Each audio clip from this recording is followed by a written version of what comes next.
जय श्री राधे, जय श्री कृष्णा। आज हम आपको एकादशी की कथा सुनाने जा रहे हैं। यह एकादशी बहुत खास है क्योंकि भगवान को कार्तिक माह और एकादशी दोनों ही प्रिय हैं। रमा एकादशी दिवाली से पहले मनाई जाती है। इस दिन व्रत रखने से भक्तों पर भगवान विष्णु और माँ लक्ष्मी की कृपा बनी रहती है। एकादशी व्रत बहुत खास होता है। भगवान विष्णु को यह व्रत बहुत पसंद है। एक पौराणिक कथा के अनुसार एक नगर में मुचकंद नाम के एक प्रतापी राजा रहते थे। उनकी एक बेटी थी जिसका नाम चंद्रभागा था। राजा ने अपनी बेटी का विवाह चंद्रसेन के बेटे शोभन के साथ कर दिया था। चंद्रभागा के यहाँ सभी एकादशी व्रत करते थे, लेकिन उसके पति शोभन को भूखा नहीं रह सकता था।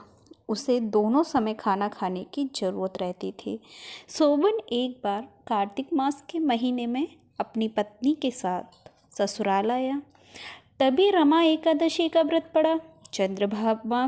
चंद्रभागा के गृह राज्य में सभी रमा एकादशी का नियम पूर्वक व्रत रखते थे और ऐसा ही करने के लिए शोभन से भी कहा गया। शोभन इस व्रत को लेकर परेशान हो गया और बोला कि वह एक पल भी भूखा नहीं रह सकता, तो वह रमा एकादशी का व्रत कैसे करेगा। वह इसी परेशानी के साथ अपनी पत्नी के पास गया और बोला कि मुझे इसका उपाय बताओ। लेकिन चंद्रभागा ने मना कर दिया।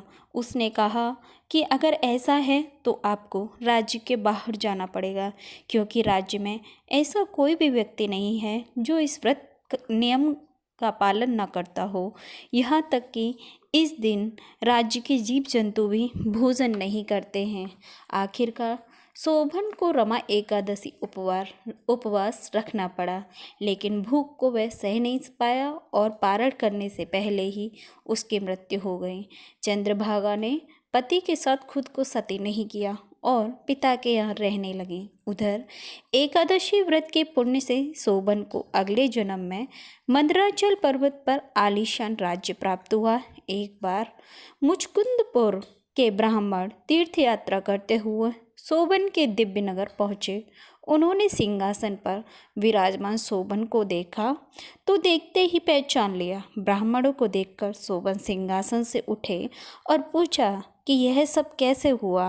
तीर्थ यात्रा से लौटकर ब्राह्मणों ने चंद्रभागा को यह बात बताई। चंद्रभागा बहुत खुश हुई और पति के पास जाने के लिए व्याकुल हो उठे। वह वाम ऋषि के आश्रम पहुंची। चंद्रभागा मंदराचल पर्वत पर पति शोभन के पास पहुंची। अपने एकादशी व्रतों के पुण्य का फल शोभन को देते हुए उसने सिंहासन व राज्य को चिरकाल के लिए स्थिर कर दिया। तभी से मान्यता है कि जो व्यक्ति इस व्रत को रखता है और ब्रह्म हत्या जैसे पापों से मुक्त हो जाता है, उसकी सभी मनोकामनाएं पूरी होती हैं। राधे राधे, जय जय श्री राधे। अगर आपको हमारी कथाएं पसंद आती हों तो हमारे चैनल को लाइक करें, शेयर करें और सब्सक्राइब करना ना भूलें और कमेंट में राधे राधे ज़रूर लिखें। जय जय श्री राधे। राधे राधे सभी भक्तों को।